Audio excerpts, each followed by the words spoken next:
Psalm of David connected to dedication, often linked to the house temple context. Okay, the theme here is God rescued David from the death-like trouble, and David learns that pride is fragile, but God's favor restores.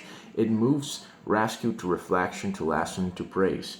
The first part of chapter covers praise for rescue. I will exalt. Yeah, I will exalt you, Lord, for you lifted me out. David says God didn't let enemies rejoice, heard his cry, healed him, brought him up from the grave or slash pit, death imagery. Worship should include specifics, what God actually did, okay? Then, second part of the chapter, a community lesson, God's anger and favor. David tells others to sing to. Then the famous line, God's anger is brief, his favor lasts longer. Weeping may stay for the night, but rejoicing comes in the morning. This isn't saying every pain ends quickly. It's saying sorrow. It's not the final chapter for those under God's favor.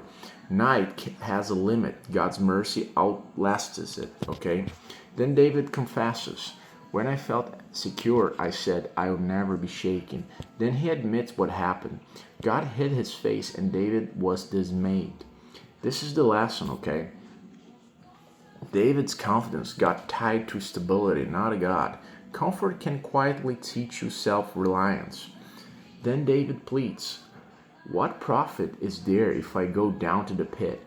Meaning, if I die, I can't praise you publicly in the same way. He asks for mercy and help. Honest prayer includes reason, not just feelings, okay? Then you turn my mourning into dancing. He swaps sackcloth to joy, silence to singing. And he ends with a vow. I will praise you and not be silent. Deliverance is meant to change your voice, not just your mood. What are the key lessons from this chapter? The first one is, praise should be specific, not vague. Second, God's favor outlasts the nights of sorrow. Third, security can produce hate and pride. Fourth, when God feels distant, the right response is return, not resentment. Fifth lesson, God can reverse seasons, mourning to joy. Final lesson, deliverance should lead to public gratitude. In summary, Psalm 30 is David's thanksgiving after God's rescued him from life-threatening trouble. He teaches that weeping may last through the night, but joy comes in the morning because God's favor is deeper than his momentary discipline.